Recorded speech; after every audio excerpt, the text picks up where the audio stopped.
नमस्कार, मैं डॉक्टर देशराज वर्मा, सह आचार्य हिंदी विभाग, राजकीय महाविद्यालय राजगढ़, अलवर, राजस्थान। प्रिय विद्यार्थियों, बीए प्रथम वर्ष के प्रथम प्रश्न पत्र में हम तुलसी के पदों का अध्ययन कर रहे हैं। अभी तक हमने तुलसी के काव्य वैभव, उनके जीवन दर्शन और विनय पत्रिका के पदों का अध्ययन किया। आज हम कवितावली के कुछ चयनित पद आपके पाठ्यक्रम में लगाए गए हैं, उनका हम अध्ययन करेंगे। और जैसे कि हमने पहले चर्चा की कि तुलसी अपने आराध्य देव भगवान राम के प्रति अनन्य भाव से, दास्य भाव से अपनी भक्ति करते हैं और उनकी भक्ति में हमें लोक मंगल की भावना या लोक संग्रह की भावना दिखाई देती है। राम कथा का वो जीवंत और नाट्य प्रस्तुति के साथ एक तरह से वर्णन करते हैं। भारतीय संस्कृति, आर्य मर्यादाओं की स्थापना, शील निरूपण, समन्वय जैसे बहुत सारे संदर्भ हमें तुलसी के पदों में देखने को मिलते हैं। आज हम कवितावली का जो पद आपके पाठ्यक्रम में है उसका अध्ययन कर रहे हैं। इस पद में तुलसी भगवान राम के बाल रूप का, उनके बाल सौष्ठव का यहाँ चित्रण कर रहे हैं कि एक सखी है जो अपनी अन्य सखी से कहती है कि मैं आज प्रातःकाल अवधेश के द्वारे सकारे गई। प्रातःकाल में अवधेश राजा दशरथ के द्वार पर गई। उसी समय राजा दशरथ अपने जो बालक राम हैं उसको गोद में लेकर के निकलते हैं। तो उस छटा को, उस दृश्य को, उस बिंब को वो सखी व्यक्त करती है। तुलसी उसका वर्णन इस तरह से करते हैं कि अवधेश के द्वारे सकारे गई सुत गोद के भूपति लेने से। भूपति माने राजा। राजा कौन है? अयोध्या के दशरथ। सखी कहती है कि मैं प्रातःकाल, सकारे माने प्रातःकाल, मैं अवधेश अवध के राजा दशरथ के द्वार पर गई।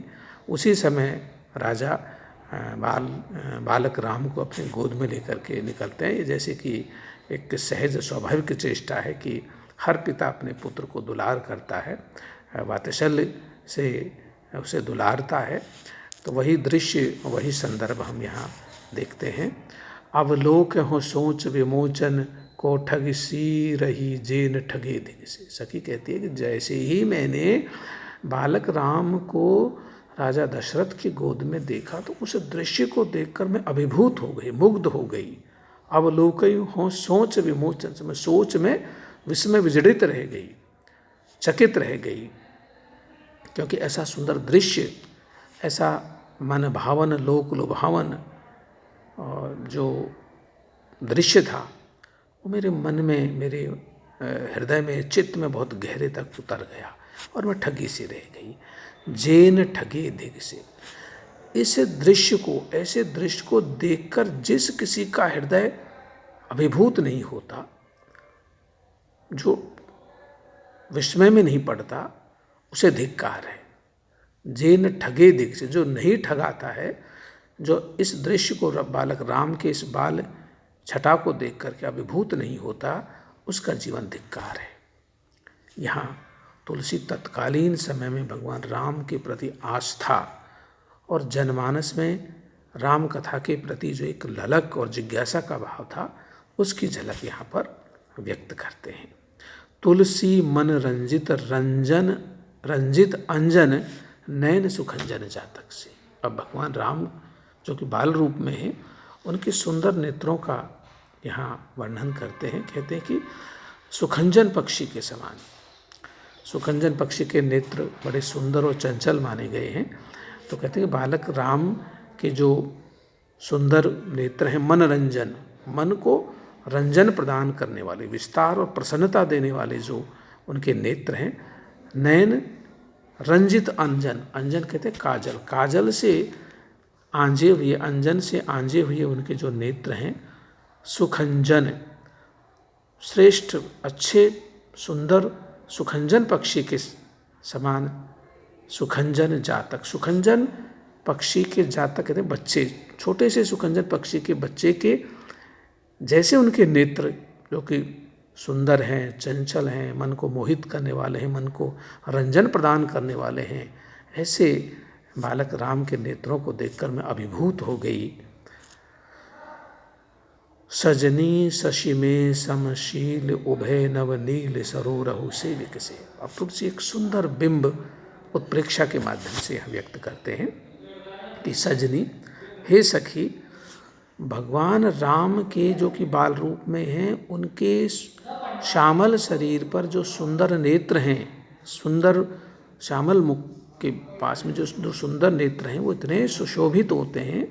नवनील, नवनील माने नए नीले, सरोरहु कमल, नील कमल के समान उनके जो नेत्र हैं वो बड़े ही मन को मोहित करते हैं। शशि में समशील उभय, उनके शशि माने चंद्रमा, उनके चंद्रमुख पर जो दोनों नेत्र हैं जो नील कमल के समान हैं, ऐसे लगते हैं कि जैसे नील कमल को शशि माने चंद्रमा को देख करके कमलनी के पुष्प विकसित हो उठे हों, ऐसे कहते हैं कि उनके मुखमंडल पर जो दोनों नेत्र हैं जो नील कमल के समान हैं, वो ऐसे प्रफुल्लित और विकसित होते हुए दिखाई देते हैं जैसे चंद्रमा को देख करके कमलनी का दो पुष्प विकसित हो उठे हों।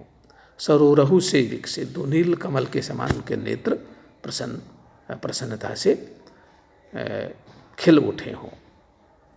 समशील उभय, शशि में समशील उभय, शशि माने चंद्रमा,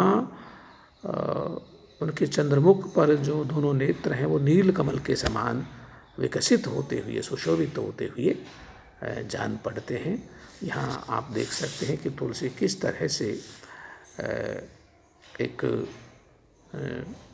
कमलनी के दो नील कमल के पुष्पों के चंद्रमा को देखकर विकसित होने का जो बिंब है, जो इमेज है, वो हमारे सामने रखते हैं। और इस पद को, इस सवैये को पढ़ने से हमारा मन भी विकसित हो उठता है, प्रफुल्लित हो उठता है।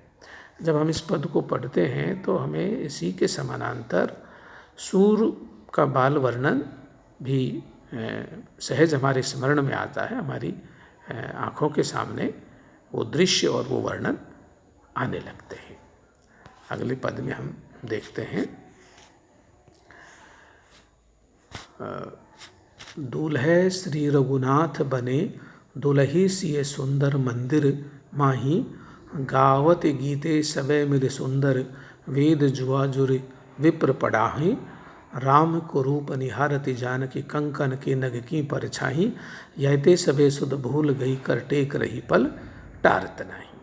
तुलसी यहाँ पर इस पद में राम और सीता के विवाह मंडप के दृश्य को उपस्थित करते हैं। और जब हम इस विवाह मंडप के दृश्य को देखते हैं तो हमारे सामने भारतीय परंपरा और संस्कृति में जो आदर्श विवाह होते हैं, उन आदर्श विवाह का एक चित्र हमारे सामने उभर करके आता है। राम और सीता का विवाह हो रहा है, दोनों दूल्हा और दुल्हन के रूप में सुशोभित हो रहे हैं, शोभायमान हैं। दूल्हे श्री रघुनाथ बने, श्री रघुनाथ रामचंद्र जी दूल्हे के वेश में हैं, दुलही सिय सुंदर मंदिर माही, और जो सिया हैं, सीता जी हैं, वो दुल्हन के रूप में सजी हुई हैं। सुंदर मंदिर माही, मंदिर मानी यहाँ घर से है, सुंदर विवाह मंडप में दोनों दूल्हा और दुल्हन के रूप में विराजमान हैं, शोभायमान हैं। गावत गीत सबे मिल सुंदर, और सारी की सारी जो सुंदर स्त्रियां हैं, जो विवाह के समय उपस्थित जो स्त्री समुदाय है, माता बहनें हैं, वो नाना प्रकार के मंगल गीतों का गायन कर रही हैं। विवाह के अवसर पर जो भी मंगल गीत गाए जाते हैं, उन सभी का वो एक स्वर और लय में जो गीतों का गायन कर रही हैं। वेद जुआ जुरी विप्र पड़ाही। विप्र माने होता ब्राह्मण। तत्कालीन उस विवाह मंडप में जो पुरोहितगिरी का कार्य कर रहे हैं, जो पंडित हैं, वो वेद विधान के अनुसार और लोक परंपरा, वेद मानी वैदिक परंपरा और ऋचा मंत्रों से भी तात्पर्य है, और साथ ही साथ वेद मानी परंपरा, जैसे कि लोक जीवन में विवाह के अवसर पर जो भी परंपराएं हैं, जो वेद के मंत्र हैं, ऋचाएँ हैं, उन सब का उच्चारण करवा रहे हैं। और यहाँ जुआ जुरी मिल, यहाँ लोक जीवन में दूल्हा और दुल्हन को जुए का खेल भी खिलाया जाता है लोक जीवन में, लोक परंपराओं में, उसका भी हमें यहाँ आभास मिलता है। राम को रूप निहारती जानकी कंकन की नग की परछाई। अब यहाँ आप देखिए, सीता जी दुल्हन बनी हुई है और दुल्हन के अनुरूप उन्होंने वेशभूषा और अपना जो अवगुंठन है, घूंघट का निकाल रखा है, लेकिन लज्जा किस तरह से उनके सारे व्यवहार में, वेशभूषा में दिखाई देती है। इसलिए तुलसी कहते हैं कि राम को रूप निहारती जानकी। जानकी कहते हैं सीता जी। सीता जी भगवान राम दूल्हा बने हुए, उनको उनके समक्ष, उनके वामांग में बैठी हुई हैं, वाम पक्ष में बैठी हुई हैं। तो कहते हैं कि सीता जी रामचंद्र जी को सीधे आंख उठा करके नहीं देखती, लजा रही हैं। स्त्री सुलभ या दुल्हन के अनुरूप उन्होंने, उनके अंदर लज्जा का भाव है। आज की विवाहों की तरह नहीं है कि जो दूल्हा और दुल्हन पहले से परिचित होते हैं, एक दूसरे के नाम से पुकारते हैं, क्योंकि हमारी भारतीय परंपरा और संस्कृति में पत्नी अपने पति का नाम भी नहीं लेकर के नहीं बोलती हैं, नाम से नहीं बुलाती हैं। तो एक विवाह का आदर्श और एक दृश्य जो बिंब है हमारे सामने आता है कि राम को रूप निहारती जानकी, सीता जी रामचंद्र जी का जो रूप सौष्ठव है, सौंदर्य है, उसको अपनी आँख उठाकर, पलक उठाकर के नहीं देखती, बल्कि राम के रूप को अपने कंकण के नग की परछाई, अपने सीता जी ने जो अपने हाथों में कंकण पहन रखे, कंकण में जो नग जड़े हुए हैं, उन नगों में भगवान रामचंद्र का प्रतिबिंब, उनका रिफ्लेक्शन वहाँ आ रहा है। और सीता जी एक टक बिना पलक झपकाए, एक टक भाव से रामचंद्र जी के रूप सौंदर्य को उस नग की परछाई में देख रही हैं। देखिए कितनी सुंदर जो कल्पना और दृश्य हमारे सामने तुलसी यहाँ पर व्यक्त करते हैं। याते सबे सुध भूल गई, और रामचंद्र जी के रूप सौंदर्य को एकटक निहारते निहारते सीता जी अपने संपूर्ण सुध बुध बुला बैठती हैं। कर टेक रही, कर माने हाथ, लगातार अपने हाथ को देख रही हैं, पलटारत नहीं, पलक भी नहीं झपकाती हैं, पलक भी नहीं टारती हैं। ये यहाँ भगवान राम जो कि दूल्हा बने हुए हैं, सीता जी दुल्हन हैं। अभी हम आदर्श दाम्पत्य की छटा या एक आदर्श हम देख सकते हैं कि किस तरह से एक पत्नी को कैसा होना चाहिए, पति को कैसा होना चाहिए, पत्नी का धर्म क्या है और पति का धर्म क्या है। ये सारी चीज़ें हमें यहाँ पर इस पद में दिखाई देती हैं। और देखिए तुलसी किस तरह से जो हमारी परंपरा है उसकी जो श्रेष्ठ जो मर्यादाएं हैं, उन मर्यादाओं का निर्वहन करते हैं। जब हम इस पद को पढ़ते हैं तो आज के परिवेश में जब हम टूटते हुए विवाह, पति पत्नी के दरकते संबंधों को देखते हैं, तो राम और सीता का आदर्श हमें अभिभूत करता है, हमें प्रेरणा देता है। एक आदर्श जो कि अनुकरणीय है हमारे समक्ष खुलता है। आगे के पद में देखते हैं कि रामचंद्र जी का जब राज्याभिषेक होने की तैयारी होती है, उससे पहले कैकेयी राजा दशरथ से वरदान मांग लेती हैं। रामचंद्र जी को 14 वर्ष का वनवास और भरत को राज्यगद्दी, उनका राज्याभिषेक होना चाहिए।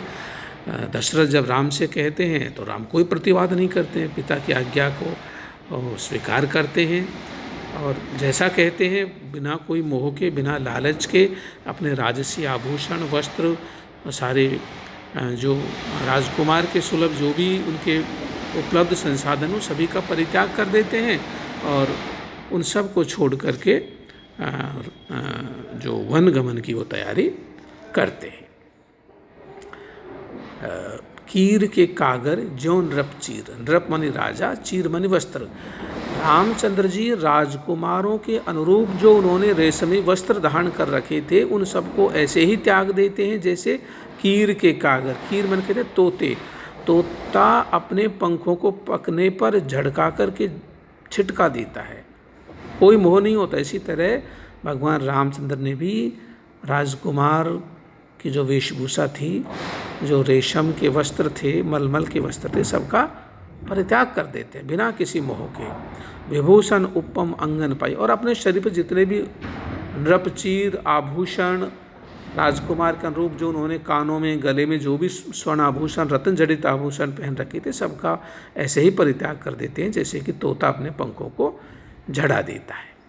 औध तजी मगवास के रूख जो पंथ के साथ जो लोग लुगाई, और अवध का ऐसे ही परित्याग करते थे मगवास के, मगमनी रास्ते, वन गमन के लिए अपने अयोध्या का ऐसे ही त्याग कर देते हैं जैसे पंथ के साथ जो लोग लुगाई। जैसे कोई राहगीर रात भर सराय में रुकता है, धर्मशाले में रुकता है, और रात में लोगों से उसका परिचय होता है, लेकिन जो ही सुबह होती है सभी अपने मिलने वाले परिचितों को छोड़ करके अपने पथ पर चल देते। सारे लोग लुगाई जितने भी संगी जो राहगीर मिलते हैं उनसे कोई दोस्ती नहीं होती और अपने पथ पर चलते। जैसे प्लेटफॉर्म पर हमें बहुत सारे लोग मिलते हैं, रेलवे प्लेटफॉर्म पर हम बात करते हैं, लेकिन अपनी अपनी ट्रेन आने पर हम बिना किसी मोह के उस व्यक्ति से अलग होकर हम हमारे रास्ते पर चल देते हैं। ऐसे रामचंद्र जी भी जो भी उनके राज परिवार के लोग थे, राज दरबार के लोग थे, अयोध्यावासी थे, सबको ऐसे ही छोड़ करके चले जाते हैं और अपने जो वनगमन वनवास की ओर वो प्रस्थान करते हैं।